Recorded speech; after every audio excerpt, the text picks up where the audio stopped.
Bem, eu vou falar sobre João 7. O capítulo 7 do Evangelho de João diz o seguinte, que Jesus estava falando ao povo. E o povo, numa certa altura, começou a indagar entre si. Verso 25, capítulo 7. Alguns do povo que moravam ali em Jerusalém diziam uns aos outros: não é este o homem que estão procurando matar? Porém, aqui está ele falando publicamente e não lhe dizem nada. Será que as nossas autoridades reconheceram que ele é de fato Cristo? Mas como pode ser ele? Pois nós sabemos onde esse homem nasceu.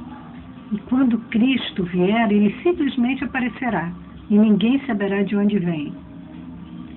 Enquanto Jesus ensinava no pátio do templo, ele disse: sim, vocês me conhecem e sabem onde eu nasci e me criei.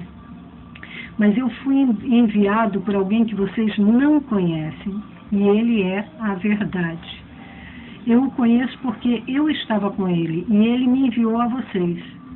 Então os líderes judaicos procuravam prender Jesus, mas ninguém pôs a mão nele, porque ainda não havia chegado a sua hora. Muitos entre a multidão creram nele e diziam: afinal de contas, que milagres se esperam que o Cristo faça que este homem não tenha feito?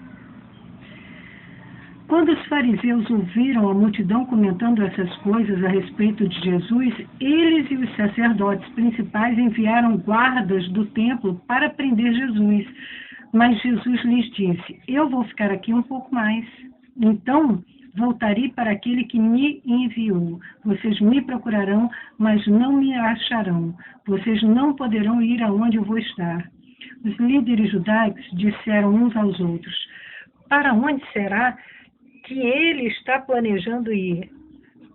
Pode ser que ele esteja pensando em deixar o país e ir para o nosso povo em outras terras, ou pode ser que até mesmo aos povos que não são judeus. O que será que ele quis dizer quando falou: vocês me procurarão, mas não me acharão, e vocês não poderão ir aonde eu vou estar? No último e mais importante dia da festa, Jesus disse ao povo em alta voz: se alguém está com sede, venha a mim e beba, porque as Escrituras declaram que rios de água viva correrão do íntimo de todo aquele que crer em mim. E ele estava falando do Espírito que seria dado mais tarde a todo aquele que cresce nele. Até então, o Espírito ainda não tinha sido dado, porque Jesus ainda não havia voltado para a glória dele no céu. Quando o povo ouviu dizer isto, alguns declararam: este homem de fato é o profeta. Outros diziam: ele é o Cristo. E ainda outros perguntaram: mas como pode o Cristo vir da Galileia? As Escrituras afirmam claramente que o Cristo virá da linhagem real de Davi, da cidade de Belém, onde Davi morou. Assim a multidão estava dividida a respeito de Jesus. Alguns queriam prendê-lo, mas ninguém tocou nele. Os guardas do templo que tinham sido enviados para prender Jesus voltaram aos sacerdotes principais e aos fariseus, e os fariseus perguntaram: por que vocês não trouxeram um acusado? Eles responderam: nós nunca ouvimos alguém falar assim. Então vocês também foram enganados? Perguntaram os fariseus.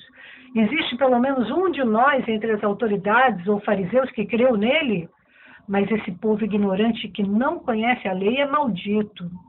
Então Nicodemos, um deles, que antes foi secretamente procurar Jesus, tomou a palavra e perguntou-lhes: a nossa lei permite condenar um homem antes mesmo que ele seja julgado? Eles responderam: você por acaso também é da Galileia? Procure nas Escrituras e veja você mesmo. Da Galileia não saem profetas. Então a reunião terminou e cada um foi para a sua casa.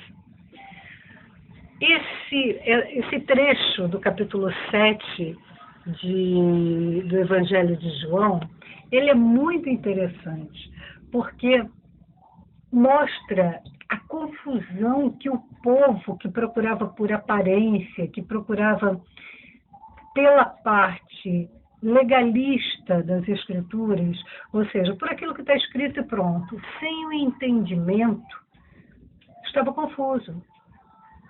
A palavra de Deus diz que a lei mata e o Espírito vivifica.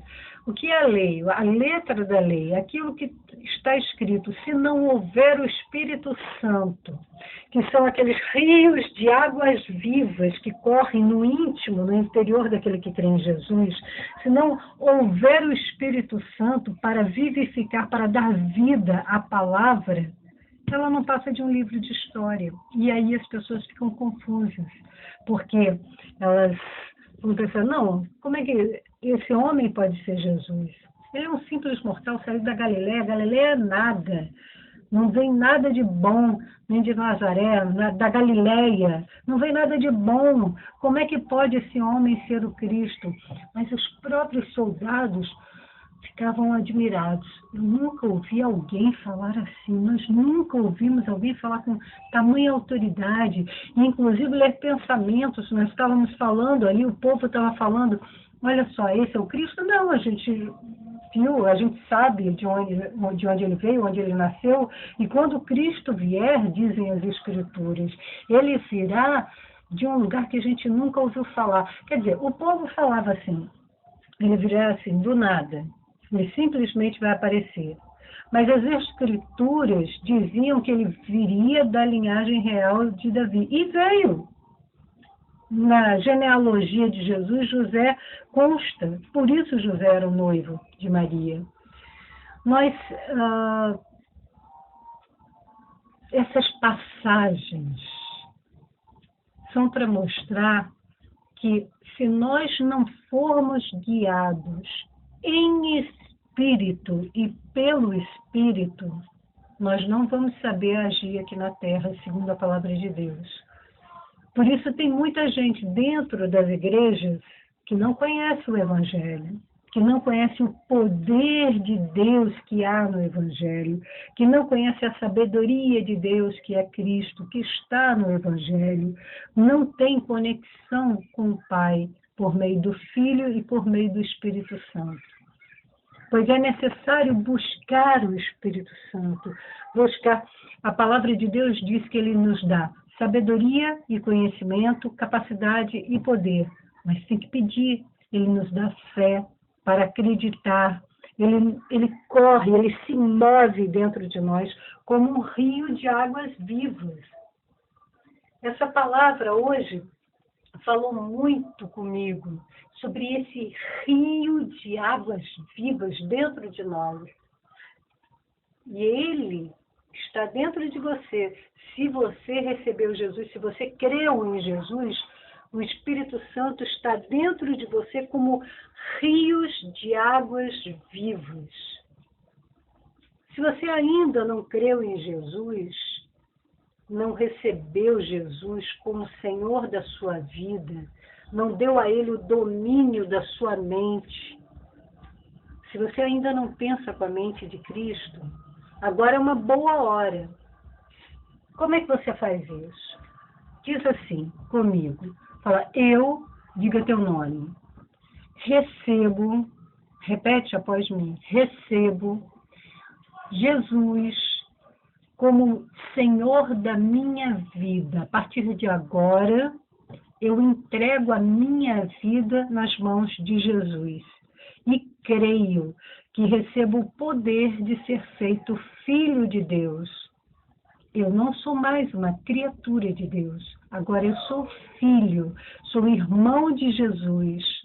E o Espírito Santo vem para dentro de mim como rios de água viva, vivificando a minha vida, dando vida à palavra de Deus no meu coração, na minha mente. A partir de agora, a minha mente será a mente de Cristo, com a sabedoria de Deus que é Cristo. Escreve meu nome no livro da vida, Pai, em nome de Jesus. tudo que eu fizer e falar a partir de agora, em nome de Jesus, eu estou indo em nome de Jesus, vai acontecer segundo a boa, perfeita e agradável vontade de Deus.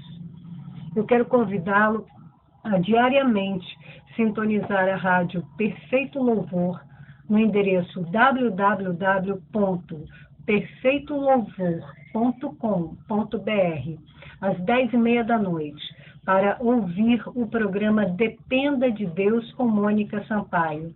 Sou eu.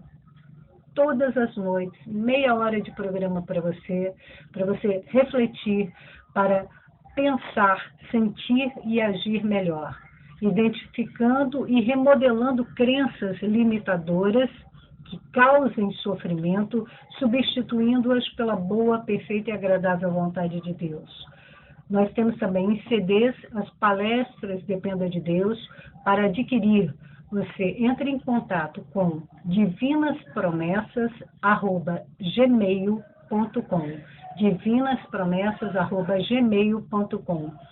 Todas as sextas-feiras, de 19 às 20 horas, eu ministro a palestra Dependa de Deus na Assembleia de Deus Vitória em Cristo, do Recreio dos Bandeirantes, Rio de Janeiro, na cidade do Rio de Janeiro, estado do Rio de Janeiro.